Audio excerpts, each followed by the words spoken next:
Bien, en el marco de la unidad de análisis de situación de salud, el tema que vamos a revisar hoy es el tema de la epidemiología descriptiva. Posteriormente, dentro de esto mismo, veremos el tema de los indicadores en salud y las escalas de medición. Para poder entender el tema de la epidemiología descriptiva es necesario que revisemos un poco los orígenes de la epidemiología y su funcionamiento como disciplina que es capaz de producir nuevos conocimientos. Para ello nos vamos a referir a esta diapositiva. En esta diapositiva podemos observar las relaciones de la epidemiología con la estadística. Pero observen que en sus orígenes, para estas dos disciplinas, tanto como para la epidemiología como para la estadística, sus orígenes son comunes. Los orígenes son en la filosofía y en las matemáticas. Es decir, ambas se nutren de estas dos grandes vertientes o fuentes del conocimiento. En la epidemiología teórica tenemos tres grandes temas que es muy importante revisar. El tema de los sesgos, la identificación y control de los sesgos, las variables de confusión y las variables de interacción o de efecto modificador. Estas tres temas serán objeto de una unidad más adelante. A partir de la epidemiología teórica se hace una serie de aplicaciones y entonces aparece la epidemiología aplicada. Entre los temas de la epidemiología aplicada, uno de los más comunes en los servicios de salud es la vigilancia epidemiológica. Pero también está el análisis de situaciones de salud. La epidemiología también se usa para describir una situación de salud en una determinada región, identificar los factores condicionantes de esa situación de salud y posteriormente desarrollar una serie de intervenciones para modificar esos factores condicionantes. Otra de las áreas de aplicación de la epidemiología es en la higiene laboral, salud de los trabajadores e higiene laboral, pero también en la evaluación de los servicios de salud. Entonces hay muchísimas aplicaciones en la epidemiología clínica, por ejemplo.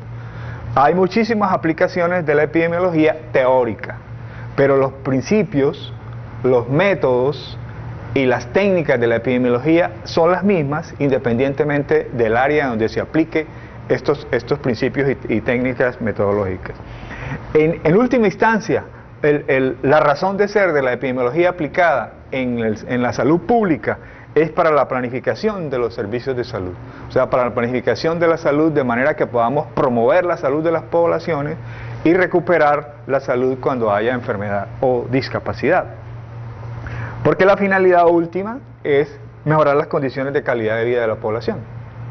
Por este lado, en la vertiente de la estadística sucede algo similar.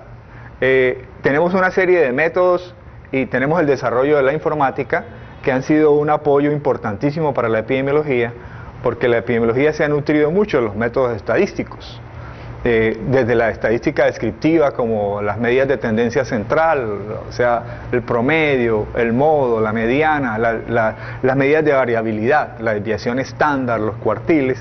Todo esto son conocimientos o métodos de la estadística que han fortalecido la epidemiología y nos han permitido hacer lo que podemos hacer actualmente. Pero posteriormente, con el desarrollo de la informática, la epidemiología se nutrió muchísimo de esto, porque la informática permitió el manejo de volúmenes inmensamente grandes e impensables antes de datos en un tiempo muy breve y con una precisión impresionante. Por eso la informática es una herramienta muy útil para el desarrollo de nuevos conocimientos a través de la epidemiología. A partir de la estadística, y cuando la estadística se aplicó al campo de la salud, se denomina entonces bioestadística. Esta bioestadística no es más que la biometría, o sea, la capacidad que tenemos para usar esos instrumentos para medir las condiciones de salud y de vida de las personas, de las familias o de las comunidades. Y en la bioestadística las contribuciones más importantes se pueden denotar en estas tres áreas. Los estudios experimentales, que es una contribución de la bioestadística a la epidemiología, el metaanálisis y los análisis multinivel. Estas tres áreas metodológicas son las contribuciones más importantes que ha hecho la bioestadística a la epidemiología aplicada. Luego, como un área bien importante que debiéramos destacar de la bioestadística es son las estadísticas vitales, que tienen que ver con el estudio de la morbilidad, la discapacidad y la mortalidad en las poblaciones. También esto tiene que ver, por supuesto, con la demografía, que es otra disciplina que contribuye mucho a la planificación de la salud y a la calidad de vida. La última vertiente que quiero señalarles es la que tiene relación con una contribución que hace la filosofía en términos de epistemología, es decir, el estudio de la esencia de las cosas. Y esto tiene que ver con los métodos de causalidad.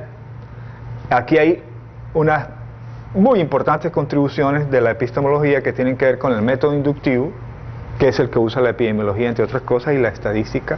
A partir de una muestra hace inferencia sobre el universo.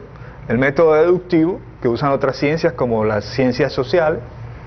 La refutación, que es la teoría que Popper propuso como contraparte a estos dos métodos inductivos y deductivos. Él dijo que era imposible llegar a establecer relaciones de causalidad a través de los métodos inductivos e inductivos, que ya lo había dicho hace muchos años atrás otros filósofos.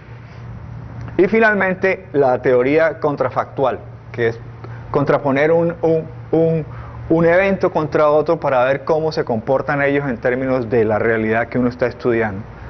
A partir de todas estas contribuciones se enriquecieron las ciencias sociales, que también son importantes en la planificación de salud. Entonces, lo que yo quiero señalar con esto es que tengan en mente que la epidemiología teórica y la epidemiología aplicada funcionan merced a las contribuciones de otras disciplinas, como en esta vertiente la vertiente cuantitativa, de medición cuantitativa, y en esta otra vertiente la versión cualitativa, que es la parte que tiene que ver con la percepción que tienen las personas, las familias y las comunidades del entorno donde se desempeñan.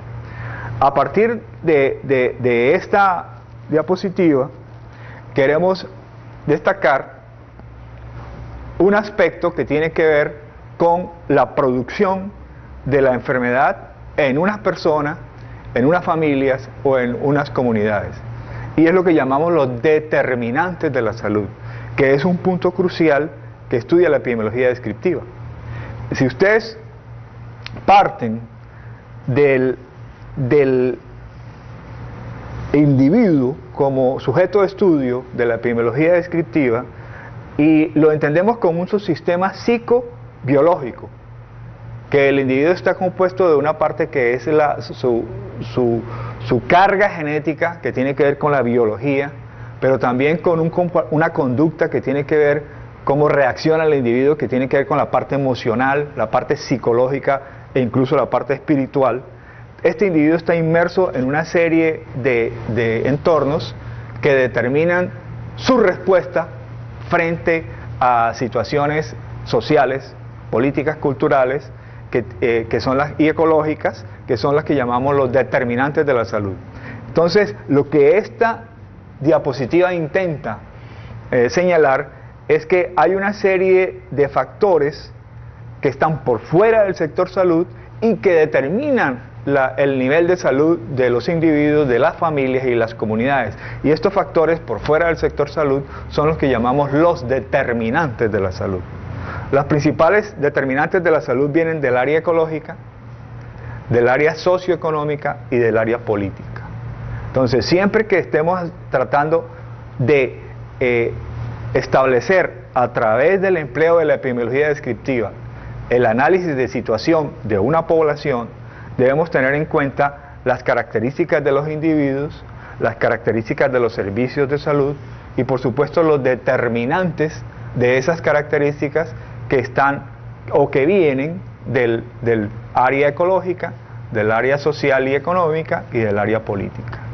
Estos determinantes serán objeto de una revisión más adelante cuando veamos a partir de este esquema, cómo es que se produce un daño o un malestar en la población.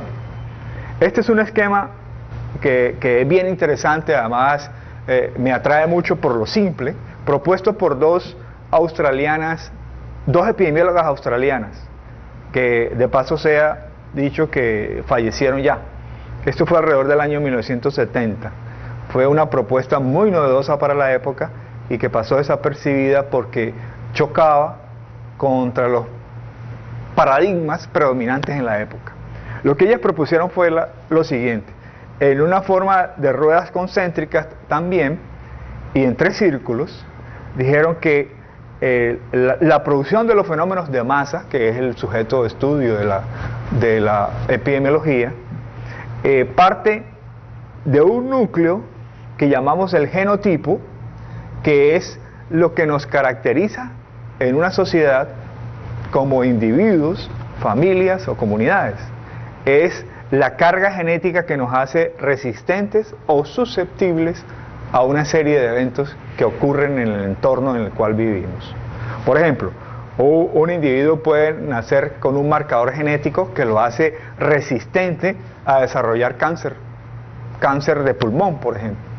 Y entonces este individuo, si está inmerso en un medio ambiente, en un entorno social, donde el hábito de fumar sea permitido y promocionado, el individuo no va a desarrollar, o sea, la probabilidad de desarrollar un cáncer de pulmón es menor, o es mínimo, si tiene una característica genéticamente condicionada, que es la resistencia a ese desarrollo. Eso se llaman los marcadores biológicos. Ahora bien, piensen en un momento en unos individuos que están genéticamente susceptibles a desarrollar el cáncer de pulmón.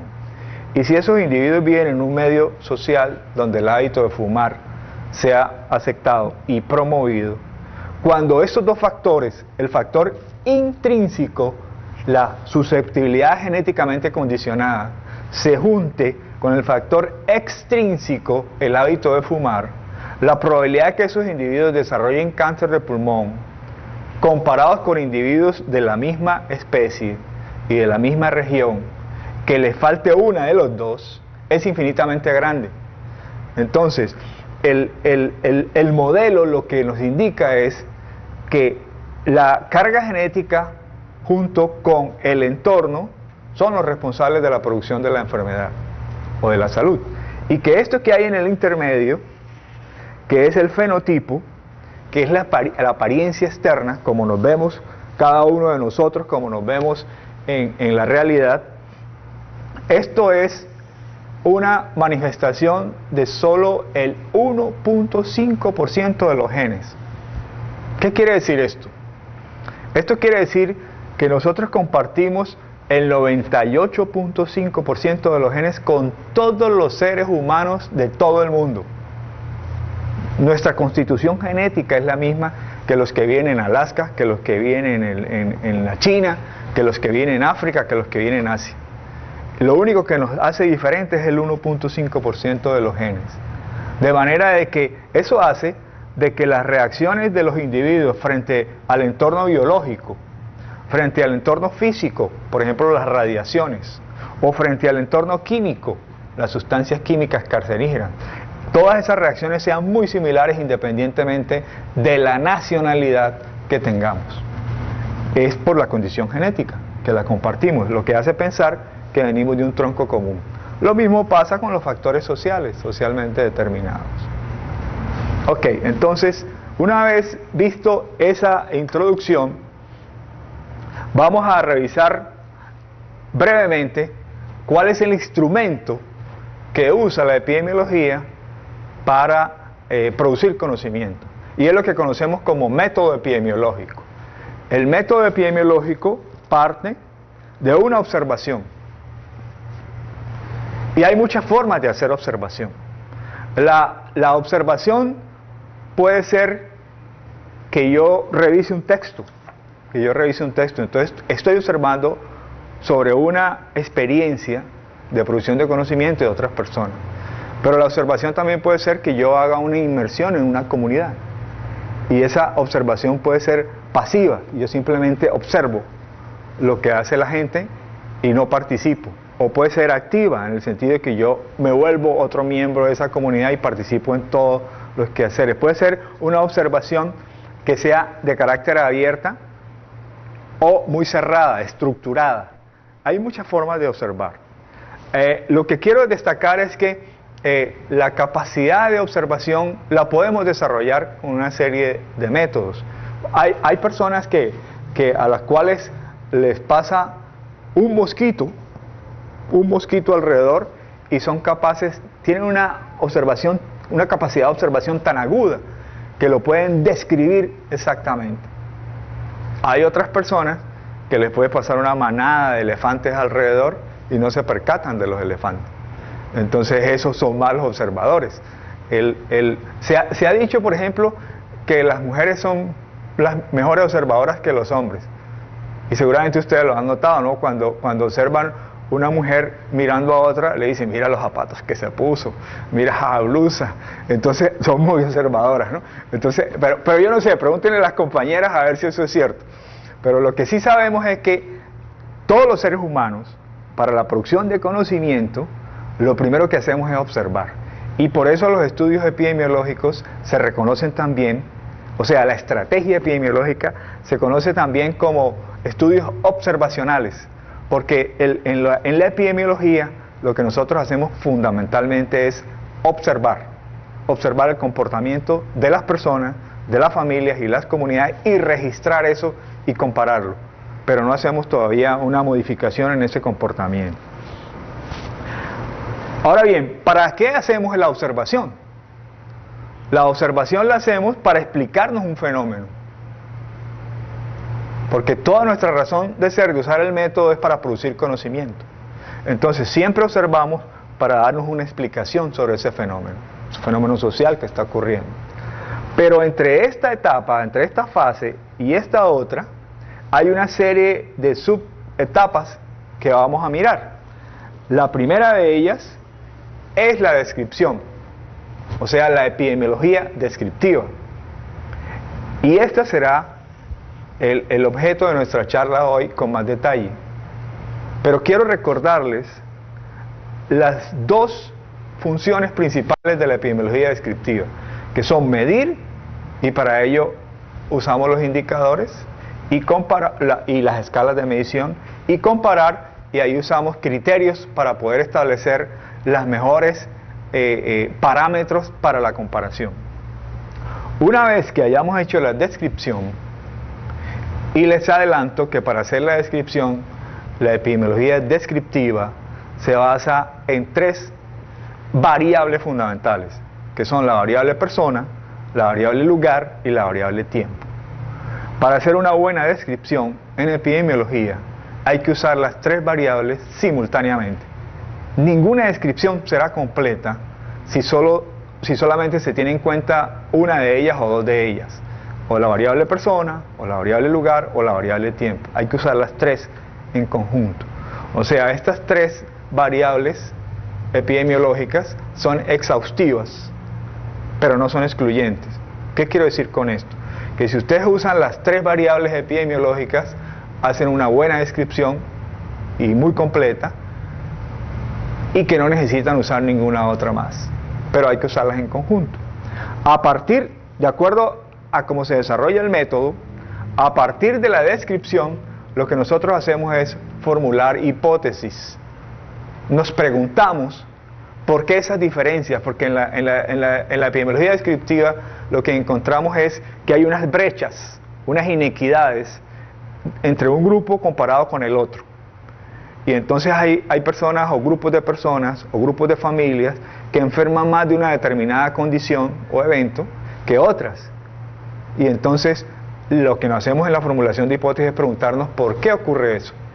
Y cuando estamos preguntando por qué ocurre eso, lo que estamos tratando de dilucidar son las causas de esas inequidades o de esas brechas. Y esas causas están relacionadas con los factores determinantes o condicionantes que vimos anteriormente. Y por eso tenemos que tener en cuenta esos factores condicionantes. A partir de la formulación de la hipótesis, lo que hacemos es una prueba de esa hipótesis, o sea, una verificación de esa hipótesis. Y es cuando usamos la epidemiología analítica y la inferencia estadística, que son los temas que veremos posteriormente. Como ha dicho el profesor William Capó, este es solamente la introducción, es una parte de enamorarlos a ustedes hacia la epidemiología y hacia la salud pública para que se metan en este rollo. Entonces observen que una vez que uno ha hecho la prueba de hipótesis, hace una explicación, finalmente llegamos a la explicación, y con la explicación lo que queremos es anticiparnos a los eventos, y es lo que llamamos la predicción. Hay muchos estudios de neurocientistas que sostienen de que la única característica que nos diferencia de los demás seres vivos es que nosotros los humanos tenemos la capacidad para predecir. Lo demás, la reacción es igual, ya sea sensitiva, motora, emocional, como quieran. O sea, si uno cuida a sus hijos, las demás especies también cuidan a sus hijos. Si uno quiere a su compañera o a su compañero, las demás especies hacen lo mismo. Pero en la capacidad predictora o predictiva, esa es una característica exclusiva de los seres humanos. Lo que pasa es que tenemos que aprender a utilizarla y usarla con mayor frecuencia.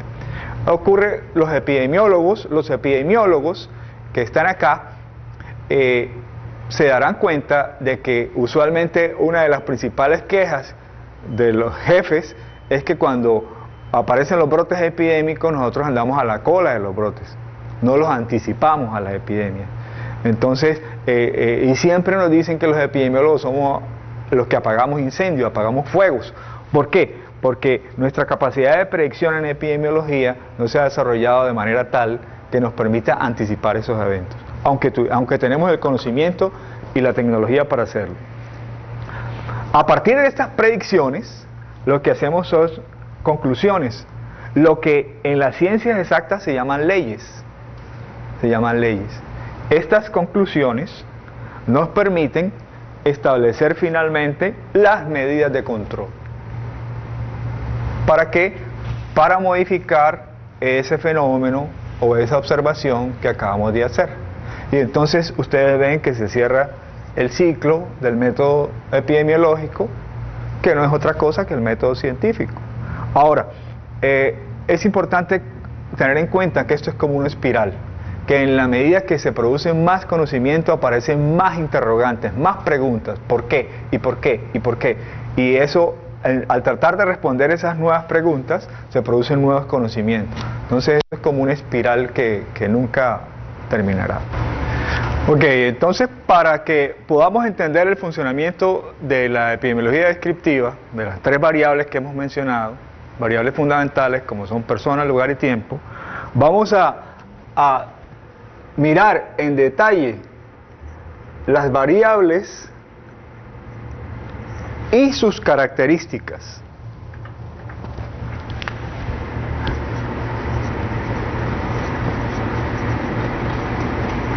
Estas características tienen que ver con los componentes principales de cada una de estas variables. Tenemos la variable persona.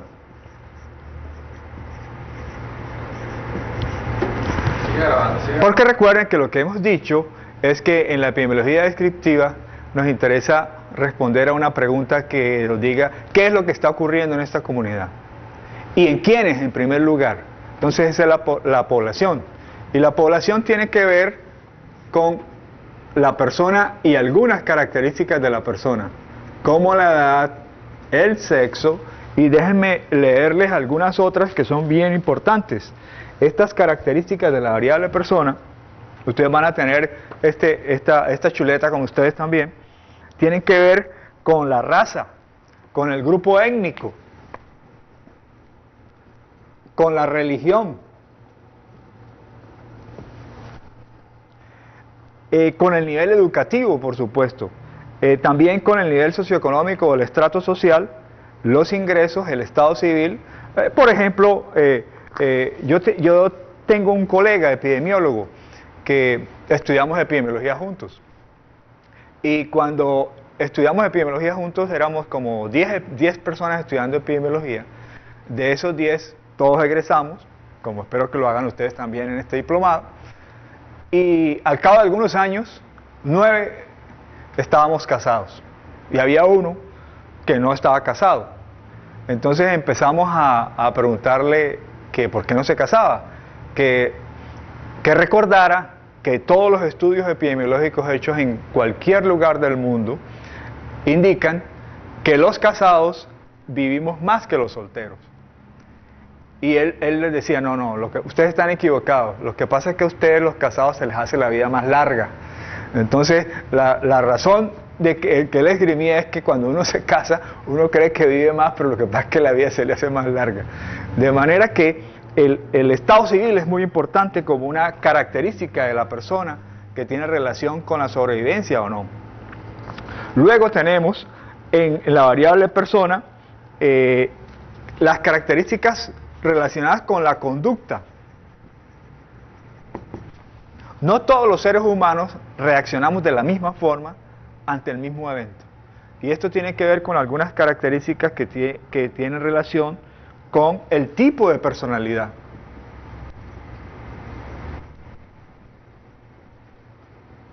Si una persona es muy nerviosa, muy ansiosa, o si una persona tiene tendencia a la depresión, su reacción va a ser de diferente forma. Pero también la satisfacción en la vida, o sea, los satisfactores.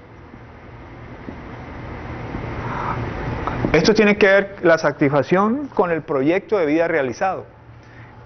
Tiene que ver con el reconocimiento familiar o el reconocimiento del grupo social o laboral al cual pertenece. Si uno desarrolla cierta empatía con los que están alrededor de uno, si logra obtener algún prestigio que le da un reconocimiento como un buen ciudadano, como un buen compañero de trabajo, como un buen docente, como un buen estudiante. Todos esos satisfactores en el desarrollo del proyecto de vida son muy importantes con relación a la conducta y el comportamiento de la persona en un grupo social. Hay otros que tienen que ver con hábitos, y ustedes conocen muy bien el hábito de fumar, por ejemplo. El hábito de fumar origina, de acuerdo al modelo que vimos de las australianas, origina en las personas que tienen un marcador genético que los hace susceptibles, origina el aumento de la probabilidad de por lo menos 16 enfermedades que hoy se reconocen que están asociadas con el hábito de fumar. O sea, las personas que están genéticamente condicionadas a desarrollar cualquiera de estas 16 enfermedades que origina el cigarrillo, y si fuma activamente, va a tener una probabilidad muy alta de desarrollar cualquiera de esas 16 enfermedades, comparado con una persona con la misma condición genética que no fume, o si no tiene la misma condición genética que sea capaz de abstenerse de fumar. Pero también está el alcohol. Y eso veremos algunas gráficas más adelante, cuál es el efecto del alcohol sobre la salud de las personas. El uso de drogas, ya sean lícitas o ilícitas. Pero también la recreación. La recreación es una característica consustancial al individuo. El individuo no puede ser solamente trabajo. De hecho, este epidemiólogo que les mencioné ahora, que decía que los casados no era que viviéramos más, sino que se nos hacía la vida más larga, él decía que si el trabajo es salud, que trabajaran los enfermos. Entonces, eso era lo que él decía para evitar que el individuo no tuviera acceso al descanso, a la recreación, digámoslo así, al ocio. Hay que de vez en cuando estar en la flojera para que uno pueda abstraerse de las presiones del mundo cotidiano. Otro factor muy importante que hay que tener en los aspectos conductuales de la variable persona están relacionados con la participación social. Y ya sea la participación en asociaciones de vecinos, o ya sea la participación en un grupo de teatro, o en una asociación deportiva, o en un sindicato, o en un partido político. Cualquiera de estas asociaciones hacen que el individuo, que nosotros por naturaleza somos seres gregarios, hace que el individuo desarrolle una red social que lo haga más conectado con los seres que están alrededor de él, o sea, desarrolle una cohesión social que es importante para el desarrollo del plan o del proyecto de vida. Dentro de la variable persona también otra característica importante es la condición médica. La condición médica tiene que ver con el estado nutricional, y el estado nutricional se relaciona mucho con el peso, la talla y la edad. Estas características son importantes para identificar lo que más adelante, cuando hablemos de los indicadores, posiblemente vamos a revisar como el índice de masa corporal, que el valor normal está entre los 18 y los 25. El índice de masa corporal lo que mide es nuestro estado, nuestra estructura corporal y la relación con las enfermedades. Los individuos que están por encima de 25 tienen sobrepeso, y los que están por encima de 30 son obesos. Los que están por debajo de 18, esos individuos son desnutridos, o sea, hay malnutrición hacia la izquierda o hacia la derecha, o sea, por defecto o por exceso. Anteriormente, culturalmente se pensaba, y recuerdo eso con mis abuelos, se pensaba que un niño cuando estaba gordo era un niño sano. Y hoy sabemos que un niño obeso es un niño que tiene muy alto riesgo de desarrollar muchas enfermedades, entre ellas la depresión. También es importante en las características de la variable persona ver las características familiares. La familia, como la célula básica de cualquier sociedad, tiene un papel fundamental en el desarrollo que vimos de los individuos, tanto psicológico como biológico. La reacción, o sea, el estímulo temprano de los niños hace que tengan un desarrollo motor y sensitivo y social mucho mejor de los niños que no son estimulados tempranamente. Y eso tiene que ver mucho con el tamaño familiar, con el tipo de la familia. El tipo de la familia es muy importante, porque si es una familia nucleada o una familia extendida, como suele ser nuestras familias, en las cuales los miembros de la familia no son solamente los que están bajo el mismo techo, sino los familiares que estén en otra parte, o los vecinos, o los amigos muy íntimos, todos se vuelven parte de la familia. Y en nuestra familia están los abuelos, hay varias generaciones en una casa, están los bisabuelos, los hijos, los nietos, los bisnietos, y tenemos familias muy extendidas.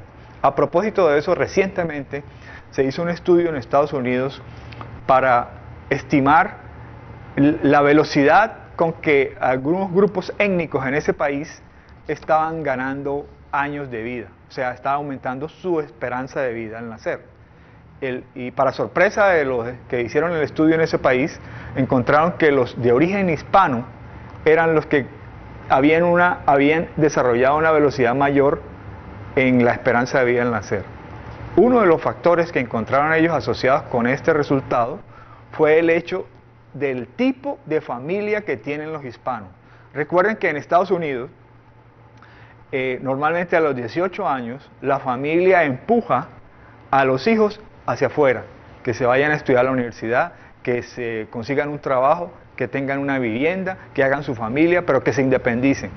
En cambio, entre los hispanos, la idea es lo contrario, es mantener a los hijos en casa, y a veces ahí en una casa hay un hijo de 30, 40, 50 años todavía viviendo y comiendo en casa. Y entonces eso hace que tengamos un tipo de familia diferente, y esas características nos ha dado ciertas ventajas a los de origen hispano en el desarrollo de la esperanza de vida al nacer en ese país. También tiene que ver mucho en los aspectos familiares el orden al nacimiento. Fíjense que el orden con que los hijos nacen en una familia está relacionado con la aparición de enfermedades posteriormente. Y hoy sabemos, por ejemplo, que los niños que nacen con bajo peso, cuando llegan a los 40 o 50 años, el riesgo de desarrollar enfermedad del corazón es muchísimo mayor que los niños que han tenido un peso normal al nacer. Por eso muchas de las enfermedades cardiovasculares que vemos a los 40, 50, 60 años no son consecuencia de factores que han actuado a esas edades, sino que vienen desde el nacimiento, y hay que tener en cuenta eso. Con relación a la variable tiempo, quisiera destacar algunas características que hay que tener en cuenta cuando hagamos un estudio epidemiológico descriptivo.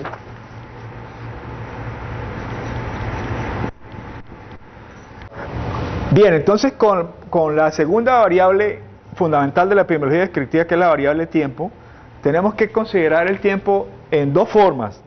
Vamos a ponerlo con otro color para que lo veamos fácilmente. El tiempo en términos calendarios, como va pasando a través del tiempo en el almanaque, digamos, y el tiempo que tiene que ver con el ciclo vital de los individuos, las fases durante las cuales pasamos todos los individuos desde que nacemos hasta que morimos. Esto lo podemos representar gráficamente así. Digamos por aquí el término, el tiempo en términos calendarios, y aquí el tiempo en términos cronológicos, que lo vamos a identificar como ciclo vital. Las fases del ciclo vital se reconocen a grosso modo así. La primera fase es el lactante, ya como un individuo, el lactante. La segunda fase es la fase de la niñez. La fase del lactante, digamos en términos de edad, es la fase del menor de un año, desde que uno nace hasta menor de un año. Y claro que hay algunos que llegan a 30, 40, 50 años y siguen siendo lactantes, pero eso es otra cosa. Eso es otra cosa. Los niños se reconocen como la etapa entre un año a los 9 años. Después de los 9 años viene la etapa de la adolescencia, que la Organización Mundial de la Salud la reconoce en el rango comprendido entre los 10 años a los 19. En el país, la LOMNA dice que es de los 12 años hasta los 18. Entonces ahí hay una diferencia de un pequeño grupo. Luego hay una fase ahí intermedia que no está muy aceptada por todo el mundo todavía, que se llama la juventud. Porque la juventud va entre los 15 a los 24 años. Quiere decir que hay un grupo de los 15 a los 19 que hay una sobreposición del grupo. Por eso no está totalmente aceptada. Para otros, después de la adolescencia, que es hasta los 19 años, de los 20 hasta los 59 años es la etapa adulta, que se ha dividido en dos subetapas, digámoslo así, la de los 20 a los 39 y la de los 40 a los 59. ¿Por qué se ha hecho esta división? Se ha hecho esta división en el ciclo vital de los individuos porque las causas y las enfermedades que ocurren en la primera fase, digamos de los 20 a los 39, son causas muy relacionadas, o son enfermedades muy relacionadas, para decirlo así, con las causas externas: accidentes de tránsito, violencia, homicidio, suicidios. Y las causas después de los 40 años hasta los 59 son más causas relacionadas con problemas cardiovasculares, cáncer, que empiezan a aparecer y que tienen un espectro diferente a los anteriores. A partir de los 60 años y en adelante se habla de la ancianidad, o sea, la tercera edad, que en algunos países, debido al aumento de la esperanza de vida al nacer, se está tratando de elevar hasta 65 años. Entonces, lo que usualmente ocurre es que un individuo, en la medida que aumenta en el tiempo cronológico, digamos que este es el año 2000, este es el año 2005, este es el 2010, este es el 2015, 2020 y más para allá, en la medida que avanzamos en el tiempo calendario, también vamos avanzando en las fases.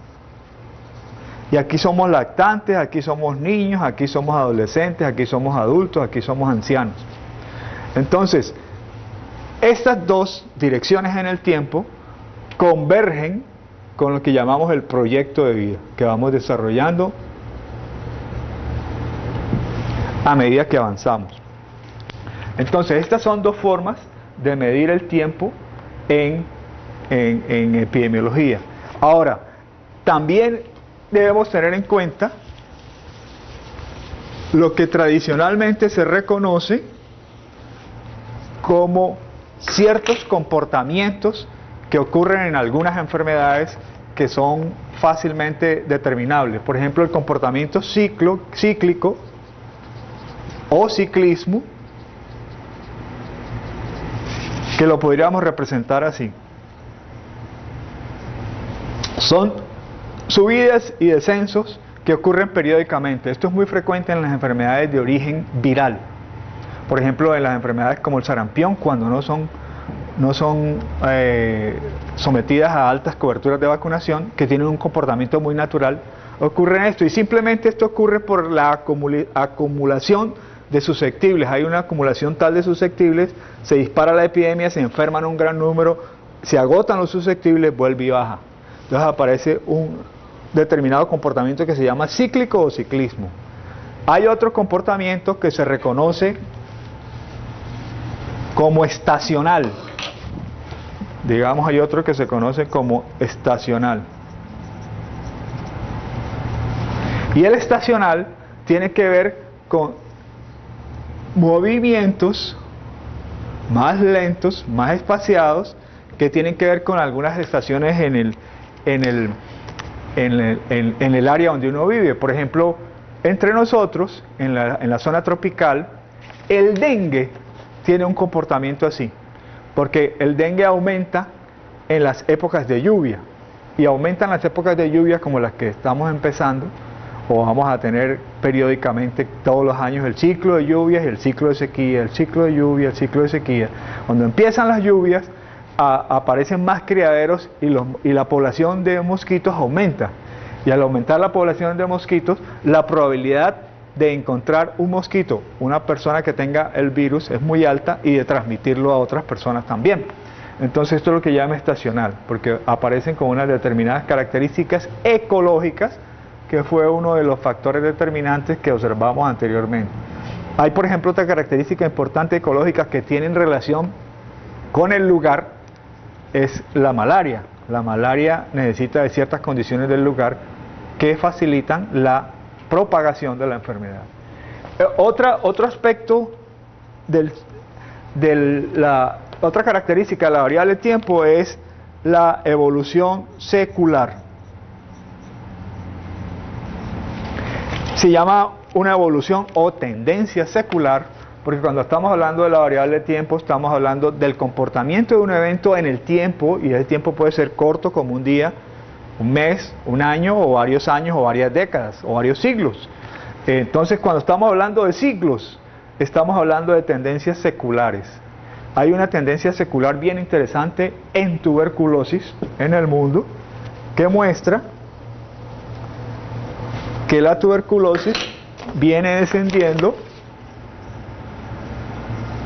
así a partir de hace muchos años. Y por ejemplo, algunas intervenciones en salud pública, como recuerden que en el año 1882 Robert Koch, un médico alemán, describió el bacilo de la tuberculosis.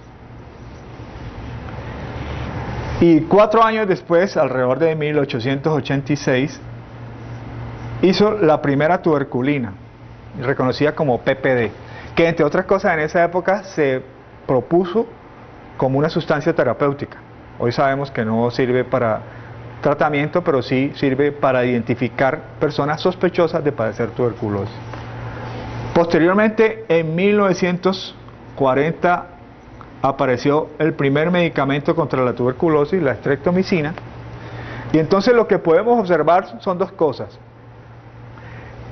En una serie secular, o en una serie de tiempo, todas las enfermedades tienen tendencia a disminuir. Y cualquier enfermedad que ustedes piensen tiene tendencia a disminuir en el tiempo. O sea, va a desaparecer solita, pero va a tomar mucho tiempo. Lo que nosotros hacemos con las intervenciones de salud pública es acelerar esa pendiente de descenso. A veces tenemos éxito, otras veces no tenemos éxito. Pero cualquier fenómeno que ustedes observen, la mortalidad infantil y la mortalidad materna, todas tienen una tendencia normalmente a descender. Pero observen la otra característica, y es de que ninguna de estas enfermedades, ninguno de estos eventos desciende en una forma lineal, sino que hace inflexiones, aunque la tendencia final es a bajar. Hay momentos en que sube y momentos en que baja, momentos en que sube y momentos en que baja. Entonces, ¿por qué ningún fenómeno social o ningún fenómeno biológico desciende en forma directa? La última variable fundamental de la epidemiología descriptiva, que tiene relación con el lugar,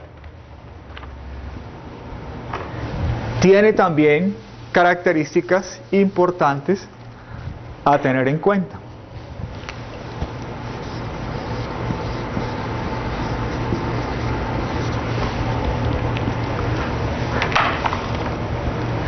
Estas tienen que ver con el lugar de nacimiento, el lugar de residencia. Todas estas son características de la variable lugar que son muy importantes, pero también tienen que ver con la distribución urbano-rural o semiurbano o semirural, porque esto condiciona el acceso a unos determinados bienes y servicios, dependiendo de donde uno esté viviendo y qué tan cercano está a eso. También tiene que ver con características ecológicas y que tienen que ver con lo social, con lo cultural, con lo político, todas estas, con lo biológico.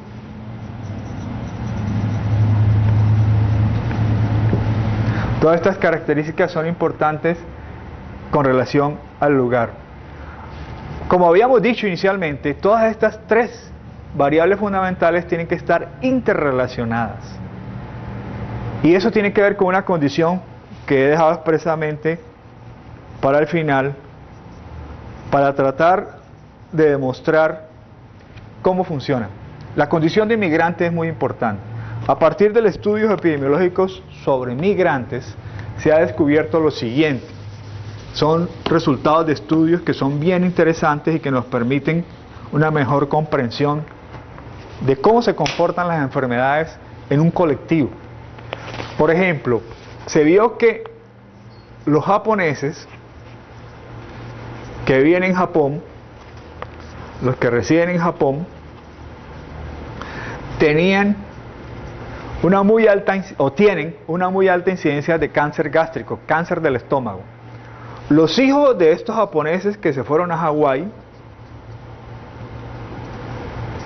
tenían una incidencia menor que sus familiares que se quedaron en Japón, y los hijos de estos que se fueron a California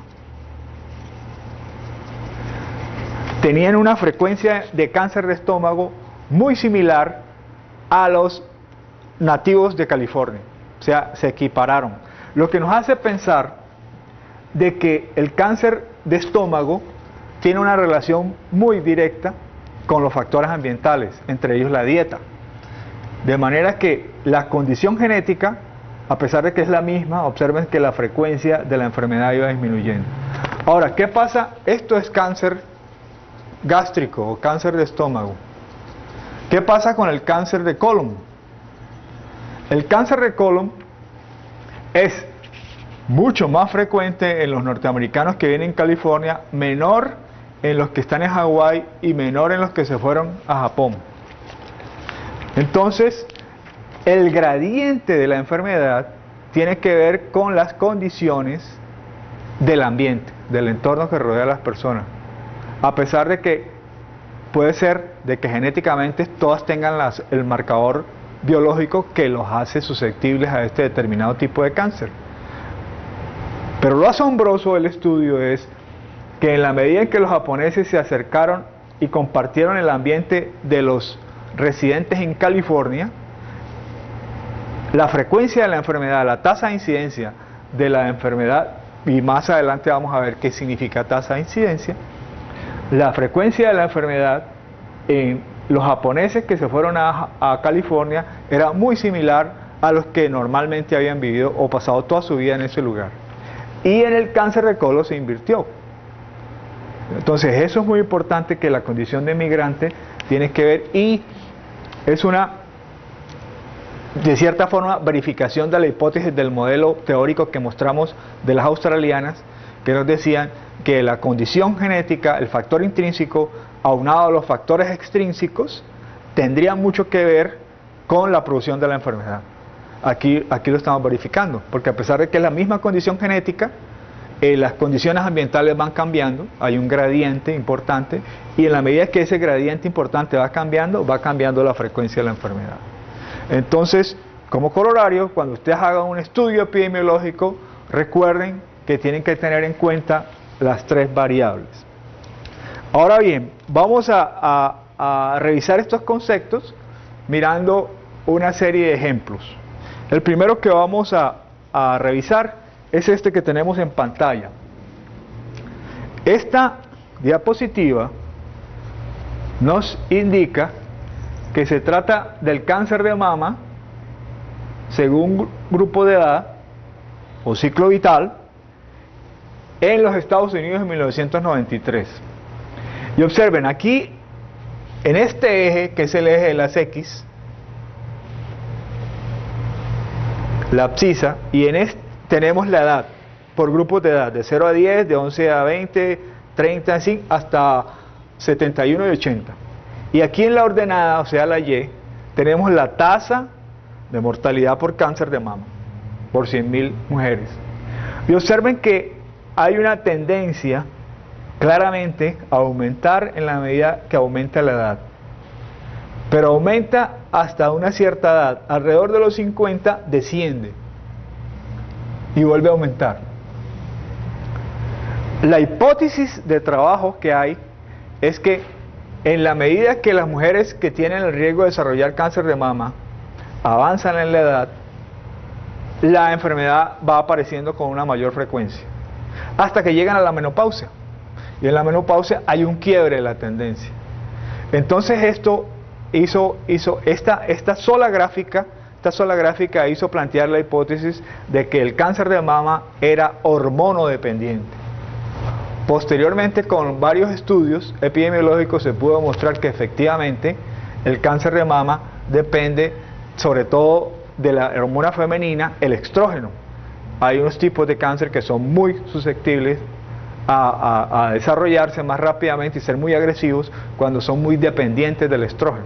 Y que en la medida que llega la menopausia y esas hormonas desaparecen, entonces disminuye el riesgo de cáncer de mama en las mujeres. Veamos otro ejemplo. Este que vamos a mirar tiene que ver con la mortalidad por enfermedad coronaria en los Estados Unidos en 1993 en hombres, y lo que tenemos acá abajo son el número de tragos, el número de palos que podemos tomarnos diariamente. Y observen que hay lo que se reconoce como un comportamiento cuadrático. ¿Qué significa esto? Que hay, y a propósito, ¿ustedes conocen algún otro evento en salud pública que tenga este mismo comportamiento, o sea, cuadrático? El comportamiento cuadrático no es otra cosa que un comportamiento, para que nos quede claro, un comportamiento lineal es esto, ya sea que aumenta o disminuye. Entonces esto es un comportamiento lineal positivo, esto es un comportamiento lineal negativo. Un comportamiento cuadrático es el que tiene una forma así, como una U, una campana invertida, o puede adoptar la otra forma así. Este comportamiento cuadrático, hay uno que ustedes deben conocer y está muy familiarizado, es la mortalidad. La mortalidad general presenta un comportamiento así, en el cual esta es la mortalidad infantil y esta es la mortalidad en la tercera edad, digamos, entre los ancianos.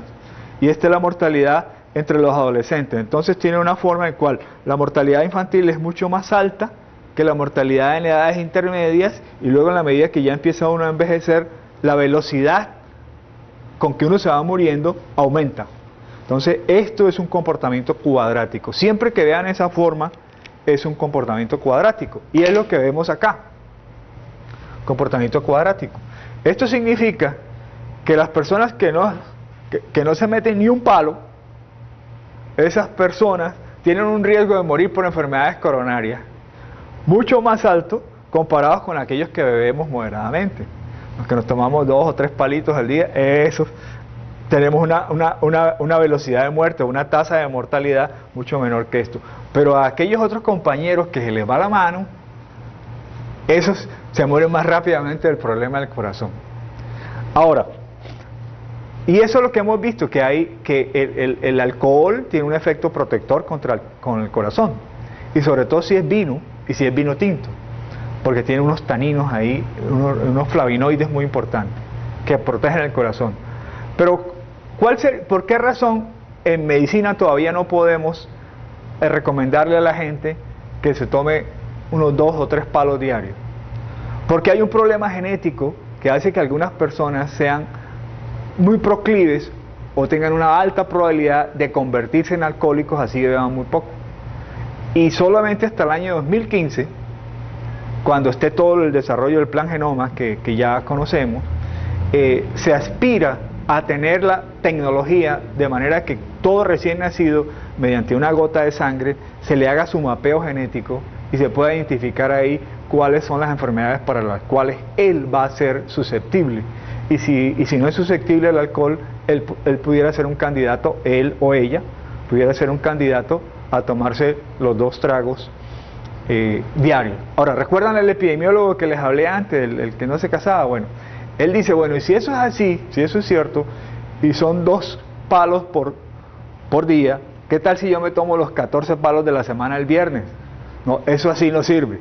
Eso sí no sirve. Tiene que ser, si va a ser 1 o 2 palos diarios y más nada, porque si no, de ahí caen en esta área de acá. Entonces observen que los fenómenos tienen un comportamiento diferente dependiendo de si se trata, y todo esto que estamos viendo son características de la variable persona, y con relación a la edad y con relación al sexo. Ahora, veamos este otro ejemplo. Este es la enfermedad, la incidencia de la enfermedad de Hodgkin, es un tipo de linfoma, ustedes lo conocen muy bien, según edad, en un área de Brooklyn, que se llama Brooklyn en Nueva York, en el año 52. Y observen que aquí tenemos la edad, nuevamente la edad, y aquí la tasa de incidencia. Lo característico de esta curva, como ustedes están viendo, es que tiene 2 picos. Un pico aquí y un pico acá. Esto es lo que se llama una curva bimodal, porque tiene 2 modos. Recuerden que el modo o la moda es una medida de tendencia central que nos indica el momento en el cual el evento es muy frecuente. Es lo que se pone de moda. Lo que se pone de moda. Entonces aquí se puso de moda en esta edad y aquí se puso de moda en esta otra edad. Esta gráfica sí sirvió para formular la hipótesis de que como habían 2 modos, 2 tipos de comportamiento diferentes, deberían existir 2 causas diferentes o 2 conjuntos o grupos de causas diferentes. Y efectivamente con el tiempo se descubrió que la enfermedad de Hodgkin en edades muy tempranas, entre los adolescentes, cuando se desarrolla en la adolescencia, tiene que ver con factores infecciosos, sobre todo virales, de origen viral. Y la enfermedad que se desarrolla ya en la tercera edad no tiene nada que ver con esa etiología viral infecciosa, sino con aspectos degenerativos. Y entonces, a pesar de que se trata de la misma enfermedad, sus causas son diferentes dependiendo de la edad. Y esto fue posible formular esa hipótesis porque se hizo un buen estudio descriptivo en el cual se encontró con una sola gráfica que habían 2 modos. Entonces, eso es para resaltar la importancia de hacer un buen análisis descriptivo. Este es el ejemplo de la mortalidad por tuberculosis en hombres según edad. Aquí está la edad de nuevo. En Boston, en esas décadas de 1880, 1910 y 1930. Y observen que este es 1880, 1910 y 1930. Y lo que vemos en conjunto es que al principio la tuberculosis era muy frecuente en las edades muy jóvenes y aumentaba cierta forma cuadrática. Después hubo un descenso notable en la tuberculosis en los primeros años de vida, aumentaba en los años acá, pero el nivel de tuberculosis en la década de 1910 comparado con 1880 era más bajo. Y luego la tuberculosis fue aplanando, la mortalidad por tuberculosis. Esto también es lo que se llama un efecto de cohorte, que tiene que ver mucho con el mejoramiento de las condiciones de vida, o sea, el mejoramiento del medio ambiente y la terapia contra la tuberculosis.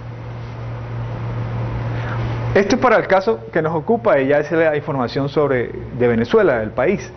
Y observen que esto es la mortalidad por accidentes de vehículo motor según género, para hombres y mujeres, entre el 96 y el 2002. Y observen que hay una brecha muy grande a favor de los hombres. Los hombres siempre nos morimos más que las mujeres porque a nosotros la vida nos da más duro. Entonces hay que tener en cuenta eso, aunque las compañeras a veces lo niegan. Pero nosotros somos realmente el sexo débil, el sexo fuerte son ellas, duras de morir las compañeras, ¿no? Entonces observen que aquí en la mortalidad por accidentes de tránsito en los varones, que la brecha, es cierto, hay mucho mayor mortalidad en varones comparado con las mujeres, pero la velocidad con que está aumentando la mortalidad, por lo menos en este quinquenio o sexenio, es del 16% en varones comparado con el 43% en mujeres. Y eso es importante tenerlo en cuenta porque el que toma la decisión política para hacer una intervención podría falsamente equivocarse diciendo, bueno, vamos a trabajar solo en los hombres o fundamentalmente en hombres porque la brecha es muy grande. Y si bien eso es cierto, lo que estamos observando es que la velocidad con que están muriendo mujeres es mucho mayor. Luego hay que trabajar con ellas también para contener esa mortalidad que está aumentando.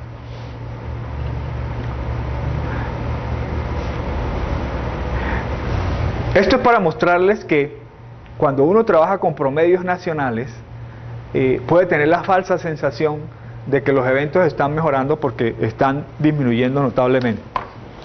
Observen acá, lo que está ocurriendo en el país y en muchos países en América Latina, con muchos eventos como por ejemplo la mortalidad infantil, cuando lo vemos a nivel de país, es algo como esto. O sea, que la tendencia que estamos registrando de la mortalidad infantil en todos nuestros países es al descenso. Y eso es bueno, y nos debe llenar de satisfacción por el esfuerzo que estamos haciendo como sociedad.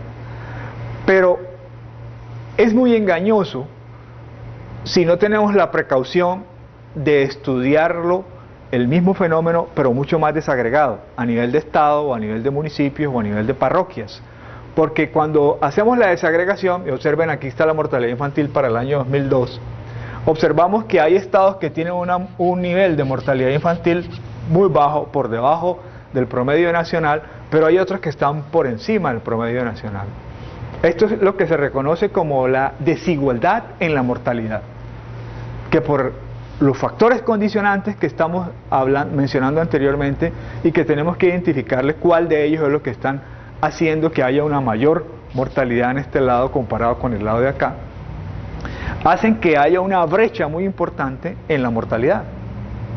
Y esos factores hay que estudiarlos y además ver la relación que hay entre el nivel de mortalidad. Por ejemplo, esta gráfica que vemos aquí tiene el análisis relacional entre el gasto per cápita del Ministerio de Salud en la mortalidad infantil contra la tasa de mortalidad infantil, y vemos que no hay una correlación entre los dos. Hay estados que tienen unos niveles muy altos de mortalidad y unos niveles de gasto muy bajos, y por acá hay unos que tienen unos niveles de mortalidad bajos y unos niveles de gasto o asignación de gasto más altos. Por supuesto que sabemos que hasta ahora la ley de presupuesto señala de que la asignación de los recursos del Estado son hechos fundamentalmente con base en un criterio que se llama población. Los estados con mayor población reciben mayores recursos del Estado. Eso, en algunos países, incluso Venezuela, está tratando de modificarse de manera de que se haga también, si es cierto que ese criterio se mantenga, se haga también en función de los riesgos prevalentes en cada uno de esos estados. Una de las formas que han hecho los países para tratar de corregir esta desigualdad son los fondos únicos sociales.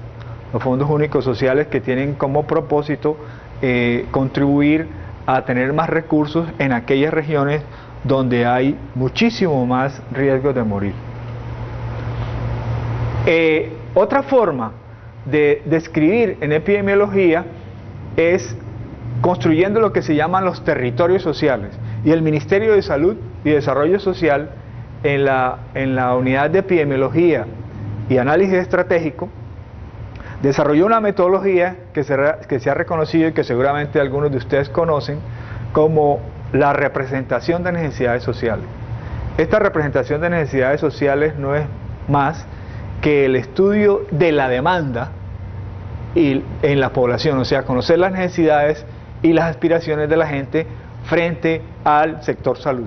Pero podría ser aplicado a cualquier otro sector educativo, sector transporte, el que ustedes alimentación, el que ustedes piensen. Y a partir de un criterio que en este caso el criterio que hemos seleccionado es el PPA per cápita, que significa paridades de poder adquisitivo, se seleccionaron o se crearon mejor 5 territorios sociales. El territorio social que vemos acá, que es el número 1, este territorio social que tiene estos estados, aquí en este caso la unidad de análisis del estado, pero bien pudiera ser los municipios o las parroquias. Este territorio que está de este lado, el número 1, es el territorio que tiene el PPA más bajo, o sea, la producción de riqueza más baja. O sea, digamos, estos son los más pobres. Y en la medida que yo me voy hacia la derecha, voy a los territorios sociales más ricos. Y observen que la esperanza de vida al nacer tiene una tendencia muy clara, lineal, a aumentar en la medida que yo me acerco a los territorios más desarrollados. O sea, aquí las condiciones de vida son mejores que acá. Y por eso los venezolanos que viven aquí tienen una esperanza de vida al nacer mayor que los que viven acá. Incluso cuando observamos estos de aquí que tienen alrededor de 74 años en promedio, comparado con este que está aquí, que les digo que es del Tamacuro, que tiene 64, hay una diferencia de 10 años. Eso es lo que se reconoce como una brecha o una inequidad en salud, porque es innecesario, es injusto y además es evitable. O sea, esta brecha se puede evitar con políticas públicas, haciendo que el desarrollo y las condiciones de bienestar de los venezolanos que viven acá se acerque cada vez más a los que están en mejores condiciones. Otra forma de mirar en la epidemiología descriptiva, de mirar los fenómenos, es a través de la variable lugar, mirarla en forma de mapa. Y en un mapa podemos, los mismos estratos sociales que creamos con el PPA los vemos, entonces vemos que está el estrato 1, que es el más pobre, hasta el estrato 5, que es lo más rico, y vemos ahí cómo se distribuye, digamos, espacialmente la producción de riqueza en el país. Y sobre esos mapas montar cualquier evento, por ejemplo, la mortalidad infantil, y aquí están las cifras de la mortalidad infantil según los estratos. Ahora, o los territorios sociales, hay que tener en cuenta que el territorio social implica que las unidades de análisis no tienen que ser geográficamente vecinas, sino que de acuerdo al criterio que estamos seleccionando para construirlos es posible que haya estados que estén geográficamente muy distantes, pero que con base en ese criterio, digamos el PPA, tengan un comportamiento social muy similar, entonces caen dentro del mismo territorio. Bueno, esta es la parte de la epidemiología descriptiva que vamos a dejar allí para que, de acuerdo a lo que vimos con el método epidemiológico, cuando hablamos de la fase de la descripción, vimos que para poder hacer una descripción correctamente adecuadamente hecha, además de las variables persona, lugar y tiempo y sus características, necesitábamos tener escalas de medición, cómo medir eso y usar los indicadores para comparar. Entonces el siguiente tema que vamos a mirar son las escalas de medición. O sea, cómo hacemos, así como un sastre tiene un metro, el epidemiólogo o el de salud pública también tiene unas escalas de medición, tiene unos instrumentos para medir.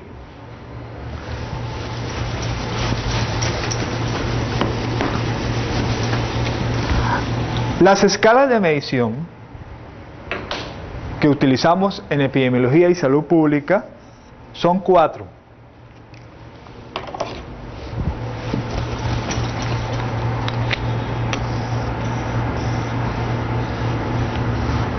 Vamos a pintarlas así. Tenemos, y lo vamos a pintar en forma de una escalera para tratar de transmitir el concepto de que en la medida que nos acerquemos a las escalas de medición de acá, tendríamos más posibilidades de procesamientos estadísticos. Ya explicaremos eso. Las dos primeras escalas son lo que se reconocen como escalas cualitativas. Y las del otro lado, las otras dos del otro lado, son las escalas cuantitativas.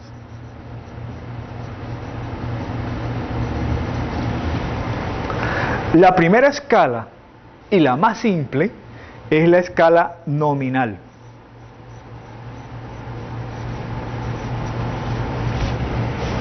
La escala nominal, como su nombre lo indica, es una escala que le da nombre a las cosas. Una de las más conocidas que usamos nosotros es que el individuo está enfermo o está sano, está vivo o está muerto. Entonces es una escala nominal que además es una escala dicotómica. Dicotómica quiere decir que no tiene sino dos opciones: o el individuo está enfermo o está sano, pero no puede estar sano y enfermo a la vez. O el individuo está vivo o está muerto, pero no puede estar vivo y muerto a la vez. O está vivo o está loco o se hace el loco, por ejemplo, pero no puede hacer de las dos. Entonces esta escala es de las más sencillas. Una de las escalas típicas de esto es la clasificación internacional de enfermedades, que ahora estamos por la versión 10ª, la CIE-10, que algunos de ustedes conocen muy bien. Esta clasificación, le da nombre a diferentes enfermedades, diferentes entidades patológicas, y las denomina por su nombre: cáncer de pulmón, cáncer gástrico, enfermedad del corazón, parasitismo, enfermedad diarreica aguda. Entonces esta es una forma de una escala nominal. ¿Okay? Como ustedes ven, es una forma muy sencilla de clasificar los eventos. Hay la otra escala cualitativa, es la ordinal. En la escala ordinal ya existe un concepto de distancia entre una y la otra. Por ejemplo, cuando yo digo la desnutrición puede ser leve, moderada o severa. O la deshidratación puede ser leve, moderada o severa. Entonces, esta ya implica un cierto orden, pero como ambas son cualitativas y son entonces escalas muy subjetivas, requieren de definiciones operacionales. O sea, definir qué estamos entendiendo por desnutrición leve, qué estamos entendiendo por desnutrición moderada y qué estamos entendiendo por desnutrición severa, para que todo mundo que lea ese escrito que hagamos sobre la epidemiología descriptiva de esta entidad que se llama desnutrición, entienda a qué nos estamos refiriendo.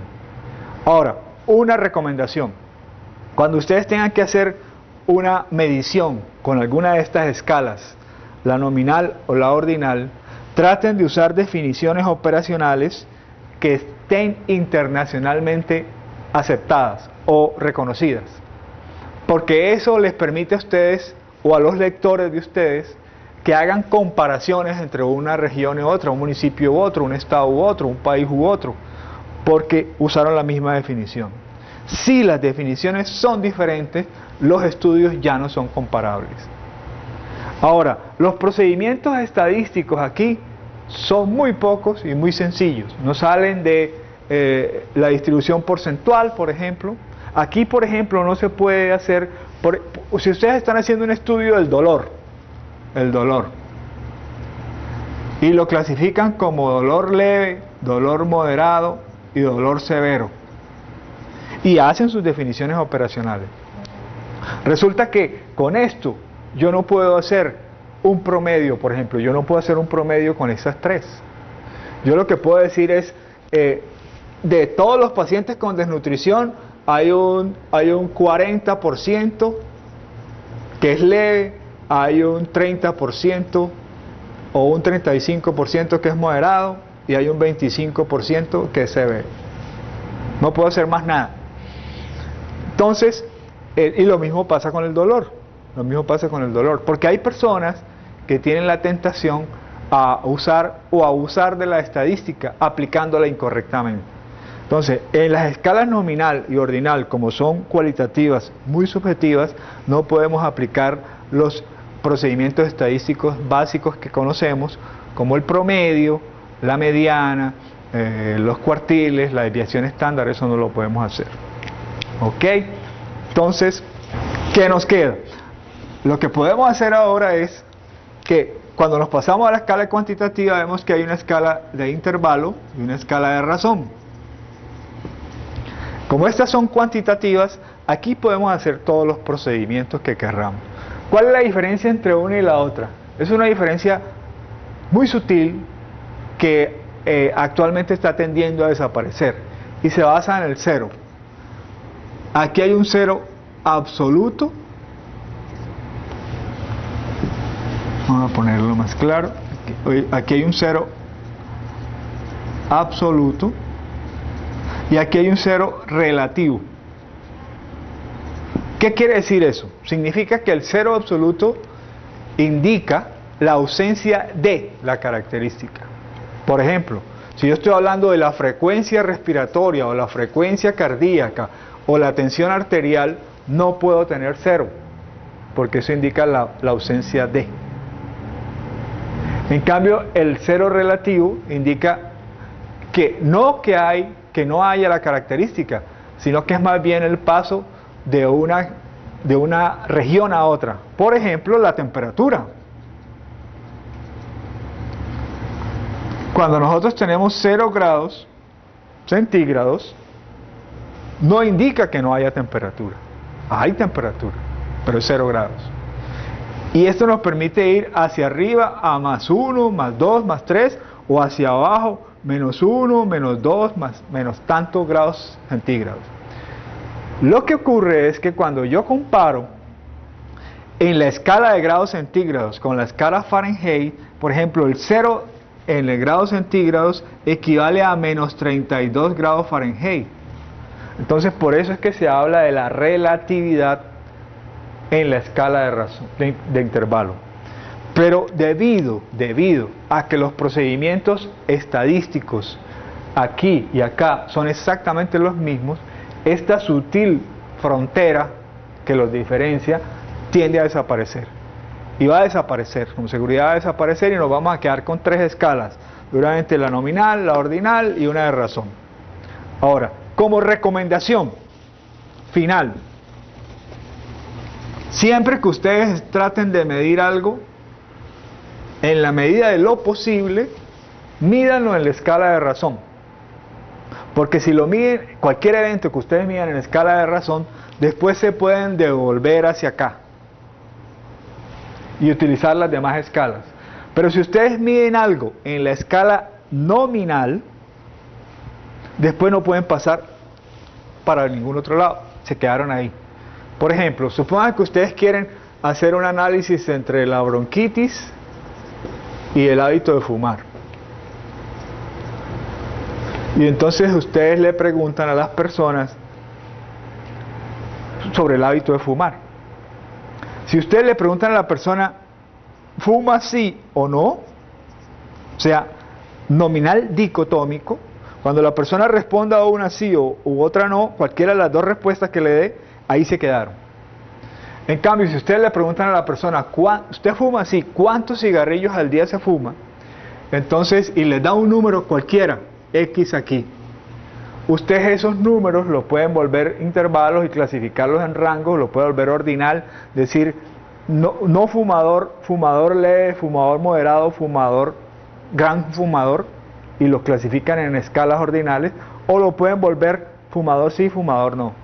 Entonces, esa es la razón por la cual yo les recomiendo que en las medidas que ustedes puedan medir algo, o vayan a medir algo, usen la escala de razón, porque pueden usar todas las posibilidades de procedimientos estadísticos de todas las escalas.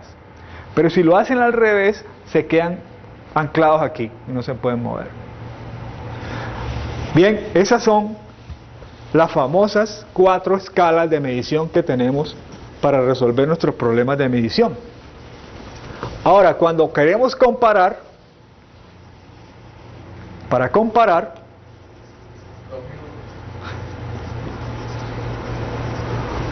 los instrumentos que usamos son los indicadores.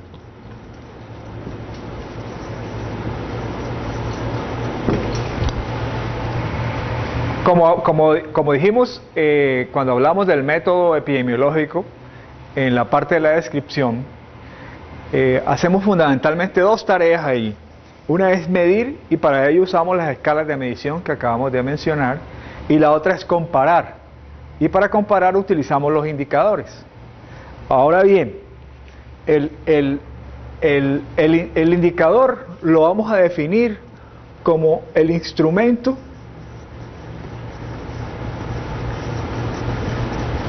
que nos señala o indica un determinado nivel. O sea, un indicador es un instrumento muy poderoso porque nos indica un determinado nivel. Por ejemplo, cuando yo digo la mortalidad infantil es 20 por 1000 nacidos vivos registrados, ese indicador me está determinando un nivel. Ahora, estos indicadores tienen relevancia y pertinencia en la medida en que los metamos en un contexto. Si están descontextualizados no nos sirven los indicadores.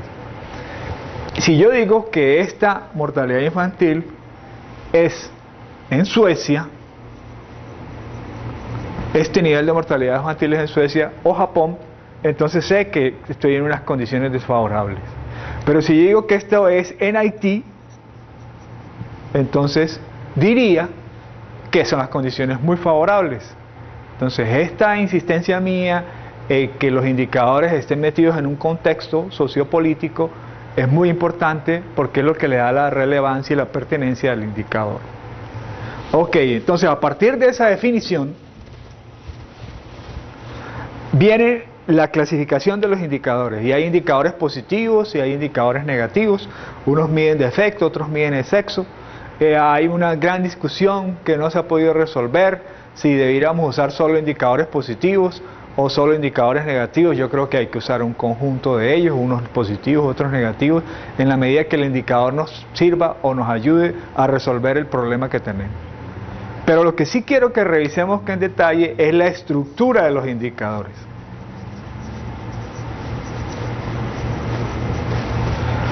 Hay 3 tipos o 3 estructuras diferentes de indicadores.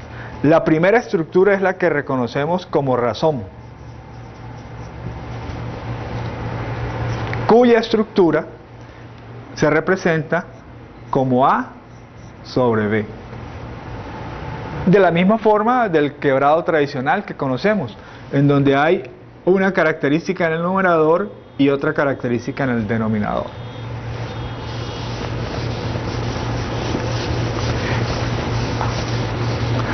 Lo que tenemos que resaltar en este tipo de indicador es que la característica que está en el numerador no está incluida en el denominador. Estos indicadores de razón también se reconocen como índice. Algunas veces ustedes lo van a ver reconocidos como, o no, nombrados como índice y no como razón, pero es lo mismo. Por ejemplo, el índice de densidad demográfica, que es igual a la población sobre un área o una superficie medida en kilómetros cuadrados. Entonces observen que la población es A y que la superficie en kilómetros cuadrados es B, y que esta característica es diferente de esta, no está incluida acá. Eso es lo característico de una razón, que es la relación entre dos características en la cual lo que está en el numerador no está incluido en el denominador. Y hay muchos índices, por ejemplo, con relación al índice de desarrollo, índice de densidad demográfica, tenemos que para Caracas, el distrito metropolitano es alrededor de 1200, y para el estado de Amazonas es 0,6 o 0,6. Esto nos indica que el distrito metropolitano está densamente poblado. En cada kilómetro cuadrado hay 1200 habitantes. Y el Amazonas está despoblado, porque ni siquiera alcanza a un habitante por kilómetro cuadrado. Entonces eso nos da una idea de la dimensión de la distribución espacial de la población en esos territorios. Aquí, digamos, la posibilidad de crecimiento de Caracas sería hacia arriba, hacia el cielo. La posibilidad de crecimiento del Amazonas todavía es muy grande, muy grande. Con estos indicadores, uno puede hacer precisamente eso, la relación. Estos indicadores de razón son muy útiles para la administración de los servicios, porque yo puedo comparar, digamos, la razón de diabéticos a hipertensos. Y si esta razón me sale 4, digamos, porque es de 400 diabéticos por 100 hipertensos, entonces me está diciendo que por cada hipertenso hay 4 diabéticos. Entonces yo sé que tengo que preparar mis recursos programáticos, mis recursos humanos, mis insumos para el diagnóstico, mis insumos para el tratamiento, mis insumos para el seguimiento, para diabéticos, 4 veces más que para hipertensos. Hay unos índices muy conocidos y muy utilizados en demografía, como el índice de masculinidad.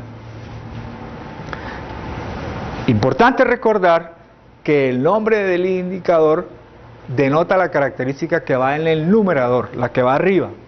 Por ejemplo, el índice de masculinidad es hombres sobre mujeres. Pero para que no haya problemas con el enfoque de género, también tenemos el índice de feminidad, en el cual las mujeres van arriba de los hombres. Como hay muchos gustos, depende de cómo a ustedes les guste. Si quieren el de masculinidad, los hombres van arriba y las mujeres abajo. Si quieren el de feminidad, las mujeres arriba igual. A mí me da igual, como ustedes quieran.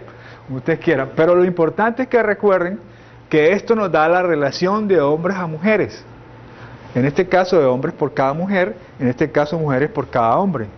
Por ejemplo, yo puedo construir el índice de masculinidad al nacer. Y lo que observamos es que nacen más hombres o más varones que mujeres, que hembras. Hay más hombres que mujeres. Sin embargo, en la mortalidad en las primeras horas de vida, en los primeros días, en los primeros meses, es mayor en hombres que en mujeres. De nuevo lo que dijimos hace un momento, que nosotros los hombres desde que nacemos nos morimos más porque la vida nos da muy duro. Es el caso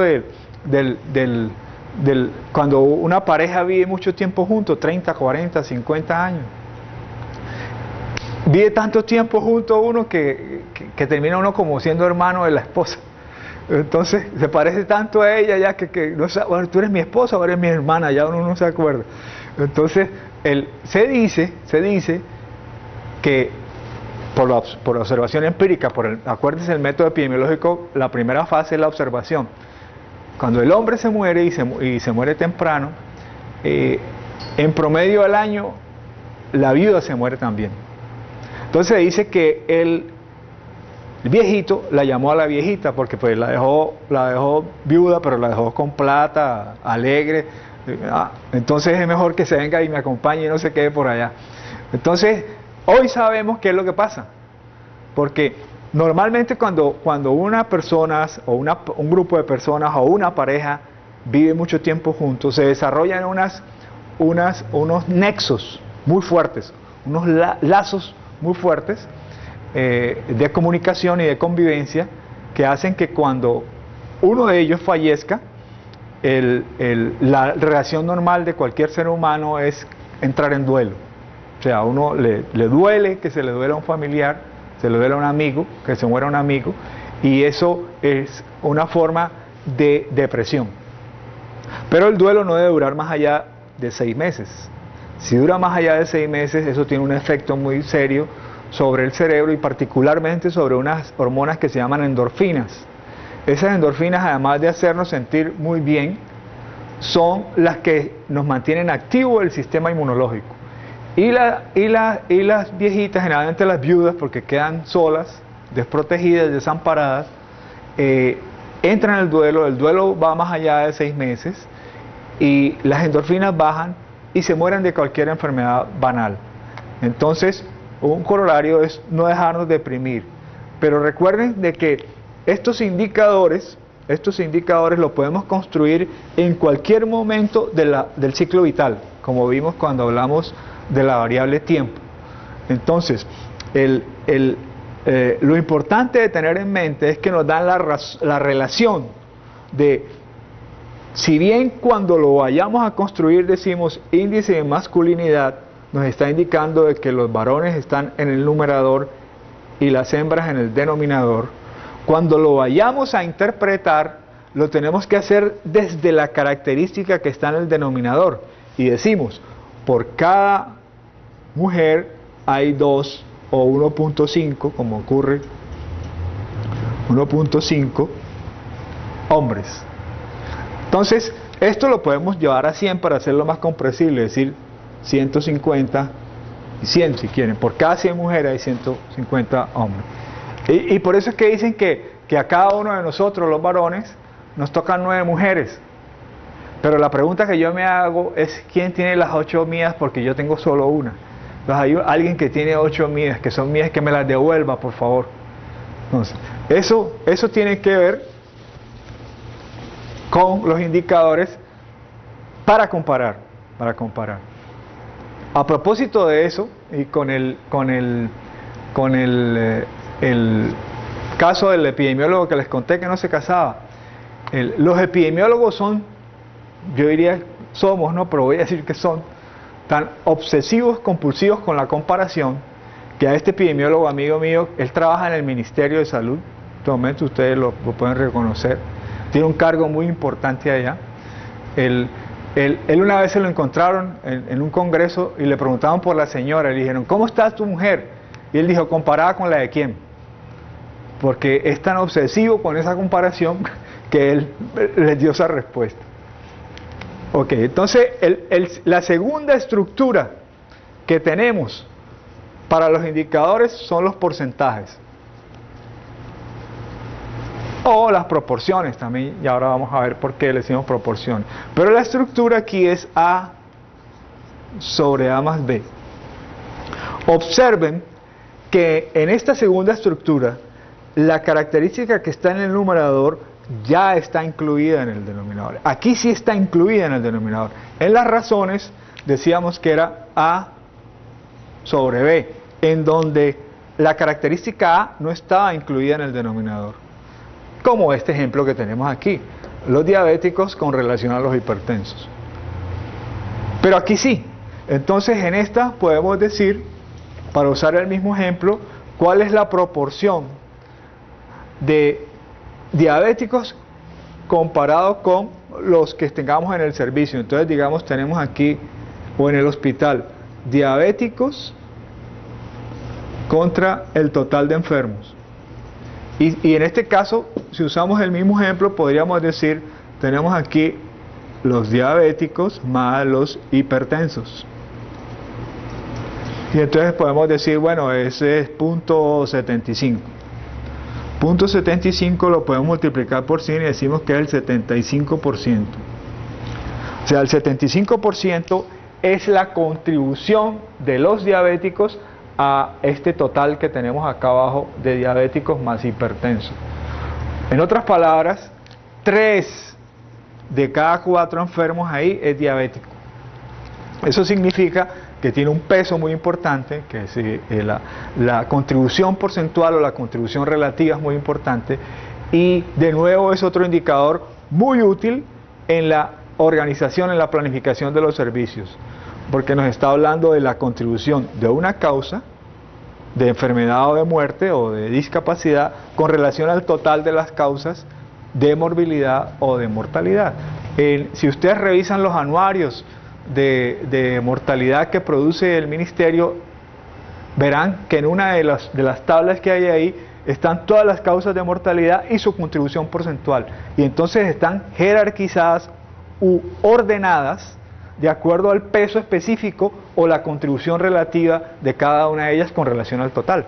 Y esa es una forma de priorizar también, de acuerdo a la contribución porcentual de cada una de las causas con relación a un total. Hay que tener mucho cuidado cuando ustedes vayan a construir este indicador en afinar muy bien el total que está acá abajo con relación a esa, porque puede ser la contribución de esta causa con relación a toda la mortalidad, o a un grupo de la mortalidad, o a un grupo de la mortalidad en una determinada edad. O sea, ustedes pueden construir esto de acuerdo a como lo hemos revisado anteriormente en cada una de las fases del ciclo vital. Los instrumentos deben ser ayudas, los indicadores son instrumentos, deben ser ayudas para resolver problemas que tengamos en mente. Y entonces los instrumentos tienen que estar supeditados o subordinados a nuestros objetivos que tengamos en mente, no al revés, no nosotros supeditados a los indicadores. Recuerden que estos porcentajes los podemos multiplicar por 100 para indicar un número entero que nos queda muy fácilmente de comprender. Es más comprensible decir 75% que decir .75.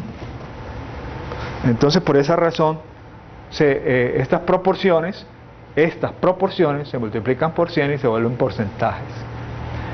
De nuevo, estas las van a ver, así como dijimos que las razones las podían ver identificadas como índices, las proporciones o los porcentajes las pueden ver también identificadas como contribución porcentual, importancia relativa, el peso contributivo. Tienen diferentes nombres, pero se refieren a lo mismo.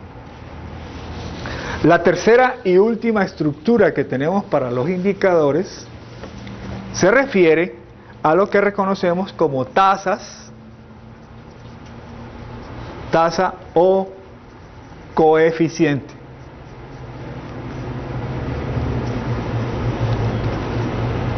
Sobre todo en algunos libros de origen español o las traducciones del inglés al español, ustedes van a encontrar todavía que lo llaman coeficiente, pero es lo mismo, una tasa es un coeficiente.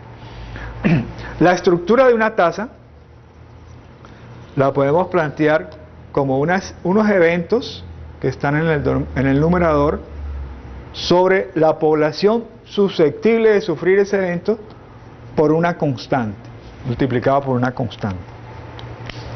Esta es la forma general de expresar una tasa o coeficiente. Las tasas están hechas para medir riesgos. Este es el concepto fundamental de una tasa. Una tasa nos mide un riesgo. Y desde ese punto de vista, las tasas que miden riesgo, las tasas que verdaderamente miden un riesgo, son aquellas que son capaces de medir el cambio de un estado a otro. ¿Me explico?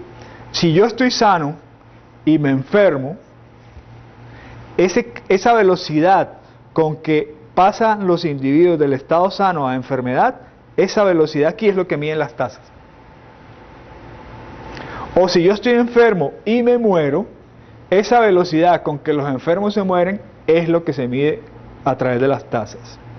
Yo pudiera medir una tasa de recuperación de los que se enferman y se curan, o eventualmente una tasa entre los que se mueren y resucitan, que lo veremos más adelante. Entonces todo ese cambio de aquí hacia allá, de allá para acá, si yo lo puedo medir, lo mido a través de una tasa. Entonces recuerden, y eso se los insisto porque hay unos indicadores que se llaman tasas, que no son tasas desde este punto de vista, y que en este momento están empezando a llamarse no tasas sino proporciones. Vamos a explicar eso. En epidemiología tenemos dos grupos de tasas para medir estos cambios. Tenemos la tasa de incidencia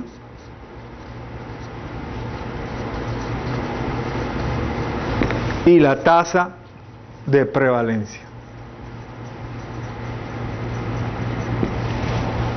La tasa de incidencia, esta primera que tenemos acá, tasa de incidencia, su estructura es la sumatoria de los casos nuevos sobre una población susceptible.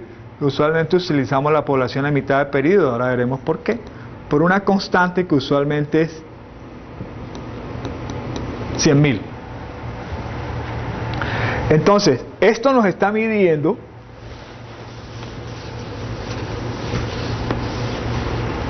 el cambio que ocurre, la velocidad con que ocurre el cambio de una persona sana a uno enfermo. Y entonces es un enfermo nuevo, entonces por eso se llama caso nuevo. Entonces ahí hay un verdadero cambio. El individuo está sano, se enferma, esta velocidad con que cambia la mido a través de la tasa.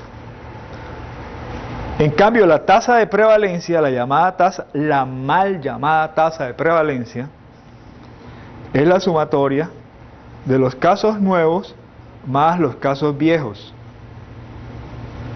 Esto quiere decir el total de casos sobre la población a mitad de periodo por una constante que usualmente es 100.000. Entonces observen, esta me mide una velocidad de cambio de un estado a otro, pero esta no me mide ninguna velocidad de cambio de ningún estado a otro. Esto es como tomar una foto, ahí y decir, ¿cuántos aquí, de los que estamos aquí presentes, cuántos usan gafas? Entonces dicen, bueno, el 20%, 1 de cada 5. Bueno, ese 20% es una prevalencia, porque ahí están los que usan gafas hace mucho tiempo, casos viejos, más los que usamos gafas recientemente, casos nuevos. Yo digo más los que usamos casos recientemente porque los que usamos gafas recientemente porque somos más jóvenes, ¿no? Entonces los que usan son los más viejos. Entonces, ahí no hay ningún cambio de un estado a otro. Entonces, ¿qué es lo que se está proponiendo ahora? Que no se llame tasa de prevalencia, sino proporción de prevalencia, porque es la proporción de la prevalencia. Eso se los explico porque en los textos que están apareciendo lo van a encontrar así, y para que no se vayan a confundir pensando que es un indicador diferente a esto. Ahora, lo importante de estos indicadores, además de conocer su estructura y cómo calcularlos, es el uso que les vamos a dar. ¿Para qué nos sirven? ¿Para qué nos sirven? El indicador tasa de prevalencia es un instrumento muy útil en la investigación epidemiológica. La investigación epidemiológica debiera ser hecha exclusivamente con casos nuevos. No siempre se puede, pero cuando se pueda hay que hacerla con casos nuevos. ¿Por qué? Porque se parte del principio de que si es un caso nuevo, los factores que generaron la producción de ese caso están muy cercanos y que entonces los puedo identificar. Como cuando ustedes estudian un brote por un alimento, por ejemplo, o por cualquier otra razón. Si ustedes van rápidamente a donde ocurre el brote y investigan el brote y preguntan a los casos que recientemente se enfermaron, ¿qué comieron? Si se sospecha que es por su origen es por alimentos, las personas van a recordar más fácilmente que si ustedes las visitan una semana, un mes o 6 meses después. Ya no van a recordar nada, porque los eventos que produjeron ese caso, los factores, están muy cercanos. En cambio, la prevalencia, la proporción de prevalencia, es muy útil en la planificación de los servicios. Y vamos a ver por qué. Supónganse que ustedes tienen una población de 1000 habitantes y tienen una tasa de prevalencia de tuberculosis del 10%. Si ustedes usan la racionalidad epidemiológica para programar sus actividades, lo que ustedes esperarían tener, o los casos que ustedes esperarían tener en esa población serían 100. Simplemente multiplicar esta prevalencia por esta población. Entonces, si ustedes saben que de acuerdo a esa prevalencia, si está correctamente estimada, aplicarla a la población que ustedes tienen del censo que ustedes hagan o del censo del INE, todos ustedes esperarían tener 100 personas con tuberculosis en el próximo año. Entonces ustedes programan sus recursos humanos, sus recursos de pesquisaje, de búsqueda, sus recursos de diagnóstico, sus recursos de tratamiento y sus recursos de seguimiento para atender 100 personas. Entonces es muy útil para saber cuántos casos yo espero tener en esta población y cómo debo prepararme para buscarlos y tratarlos. Pero además, no solamente le sirve para programar la búsqueda, sino para el monitoreo. Para el monitoreo y evaluación de lo que ustedes están haciendo. O sea, para la rendición de cuentas, que es algo que siempre nos queda como pendiente en los servicios de salud. Si al final del año yo solo detecté 50 casos nuevos en ese año, entonces estoy por debajo de la meta 50%, porque yo esperaba tener 100 y solo tengo 50. Y entonces esta situación, o que yo detecté 120 al final, 20 casos más que los que esperaba. Ambas situaciones me deben hacer reflexionar qué pasó aquí, por qué me quedé por debajo de la meta, o qué pasó aquí, por qué me excedí la meta. ¿Será que la prevalencia estaba mal estimada? ¿Será que vinieron personas con tuberculosis de otros municipios vecinos, de otras parroquias, de la frontera se pasaron para acá? Entonces todo lo que ustedes tienen que saber lo tienen que producir cuando hay estos interrogantes a través de una investigación operativa en su mismo servicio. Entonces observen que al conocer la prevalencia y conocer la población en que yo voy a atender, que son dos datos básicos, me permiten tener un conocimiento muy grande sobre lo que está pasando. ¿Cuántos casos espero? Después, ¿cuántos detecté? Si me excedí o no. Lo pasa lo mismo en los programas de vacunación. Hay muchos municipios o muchas parroquias que reportan una cobertura por encima del 100%.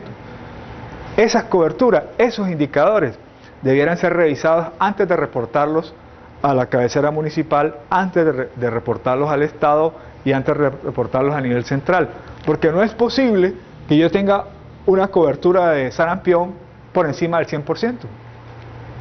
A menos de que demuestren de que el denominador estaba subestimado o que vinieron niños de otras áreas vecinas y a vacunarse acá y yo los registré y además de registrarlos, los reporté como si fueran del área. Entonces, estos indicadores son muy útiles para la investigación, la tasa de incidencia, para la programación de mis recursos de atención, o sea, los servicios de salud, la prevalencia. Pero también es bueno que sepamos que existen otra serie de indicadores. Hay un número, los indicadores son prácticamente ilimitados, pero la construcción de un indicador debe obedecer a la necesidad de adquirir un nuevo conocimiento que los indicadores tradicionalmente conocidos no nos los den. Si no, no hace falta construir más indicadores y meterse en ese rollo. Pero con relación a las tasas, hay unas tasas que llaman generales, tasa general o bruta o cruda, como la tasa cruda de mortalidad.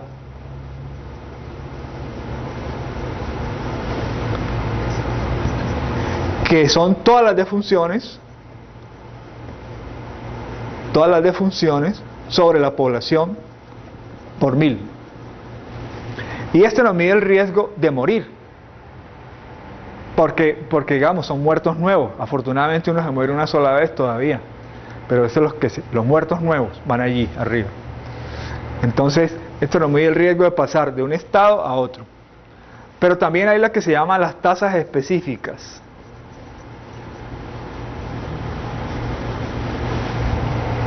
Y las tasas específicas son aquellas que uno, por razones de su objetivo o del trabajo que tiene en mente, las vuelve específicas por alguna característica o condición. Por ejemplo, yo puedo tener necesidad de calcular la tasa de mortalidad por cáncer de pulmón en las mujeres de 50 a 60 años, residentes en el estado del Tamacuro, en el año 2005.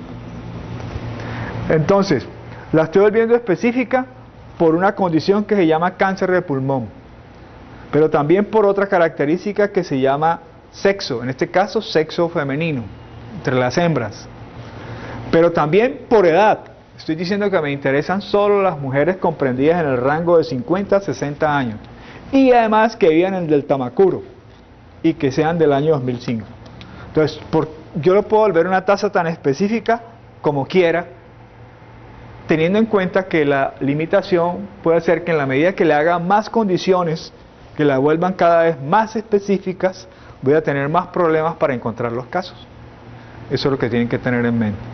Pero esta medida un riesgo de morir muy específico, por una condición, para un género o sexo, para un grupo de edad. Además puedo decir que sean viudas, o que sean viudas y solteras a la vez, para no tener problemas, porque si son viudas y solteras mejor todavía. Entonces eso quiere decir que cuando ustedes vayan a medir algo, usen el indicador adecuado dependiendo de lo que tengan en mente para buscar. Bueno, con esto finalizamos la charla de hoy con relación a la epidemiología descriptiva en sus dos grandes componentes, sus dos grandes tareas.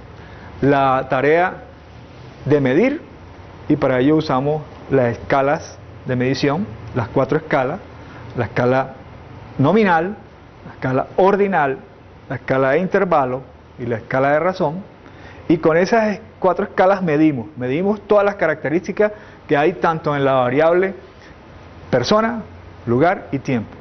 Y luego cuando querramos comparar, usamos los indicadores, que ya hemos dicho que los indicadores son un instrumento que nos señalan un nivel, y que esos indicadores pueden ser un indicador relacionado con una razón, o una proporción, o con una tasa. Y que lo que sabemos es que la razón y las proporciones son muy útiles en la administración, en la gestión de los servicios de salud, y las tasas son muy útiles en epidemiología para averiguar etiologías, factores asociados con la producción de eventos, sobre todo la tasa de incidencia, y que la tasa de prevalencia de paso también nos ayuda a resolver los problemas que podamos tener en la programación de nuestros recursos. Eso es todo y muchas gracias. Nos veremos en otra oportunidad.